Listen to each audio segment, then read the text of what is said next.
What's up, everyone? For years, the destruction of Romeo Blue has been one of the biggest mysteries in the Pacific Rim franchise, and honestly, one of the least explained in the official canon. However, we're looking at a video that could finally shed light on this entire mystery. Now, the most logical question would be, where is all this information coming from? Well, about 7 or 8 years ago, I had the unique opportunity to get in touch with people from Mirada Studios, the elite team responsible for bringing the first movie's prologue to life. They gave me access to what we might call the dead files, loose pages, production notes, and base sketches used to define the direction of the very first Jaegers and their origin stories.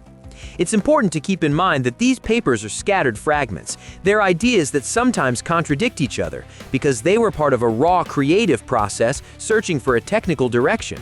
This isn't a closed story or an official PPDC report. What you're going to hear today is my expert interpretation, connecting the dots and filling the gaps with what we know about the franchise. This, in my view, is the true story of a giant's fall. So, without further delay, let's begin. Romeo Blue is considered, quite rightly, the original sin of the global economy. When its astronomical budget was approved, they weren't just paying for the reinforced metal or the experimental technology of this Mark I. They were funding the foundation of the entire defense program. We're talking about the first shatter domes, the global transport logistics, and the neural link, the pawns, that every later model would rely on. Romeo was the direct precursor to the most advanced war machines on the planet. But despite being a Mark I, it was the most promising and robust design of its time. That's why, after the massive success of its initial activation, production was fast-tracked for a unit that finally gave humanity what it desperately needed: hope. On December 16, 2017, Romeo Blue intercepted the Kaiju hardship off the coast of Manila. The victory was total. It catapulted its pilots, the twins Bruce and Trevin Gage, to rock star levels of fame. The world believed the war was won, but the truth was, we were only beginning to see the lethal evolution of the breach. It's important to highlight that Romeo Blue's main problem was that the battlefield changed much faster than its engineering. While its strength was raw and its durability was legendary, its tactical response speed turned out to be its Achilles heel. The Mark I's were walking fortresses, sure, but the Kaijus were adapting to be faster, smarter, and more lethal. That is how we got to the fatal encounter with the creature known as Insidia. According to the concept art and fragments from Mirada Studios I mentioned earlier, the final battle didn't take place in the United States, but in Panama City. Insidia arrived, sweeping through everything in its path and causing massive destruction in the urban center. Romeo's deployment was tragically late. Its transport systems weren't advanced enough for a rapid response, meaning the Jaeger arrived only after the chaos was total and the civilian death toll was already staggering. Thousands paid the price for that technical delay, marking the start of a fight that would stop being heroic and become deeply tragic.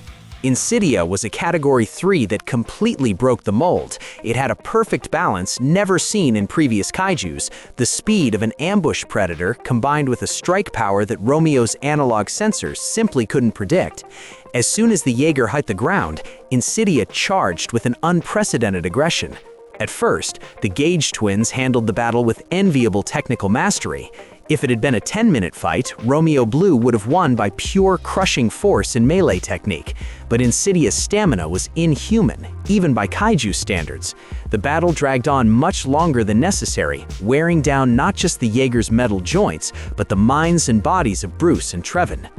In one last desperate effort, the twins launched a maximum power strike that left Insidia nearly defeated, but at a massive cost.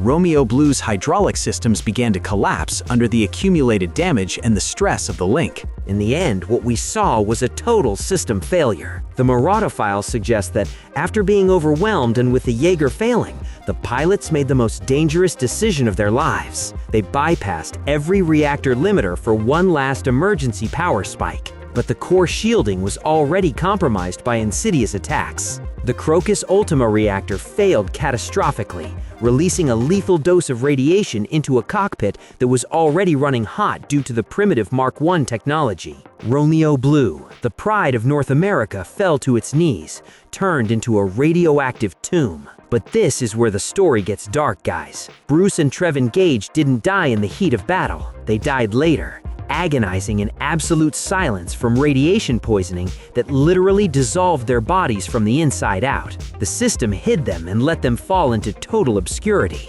Why?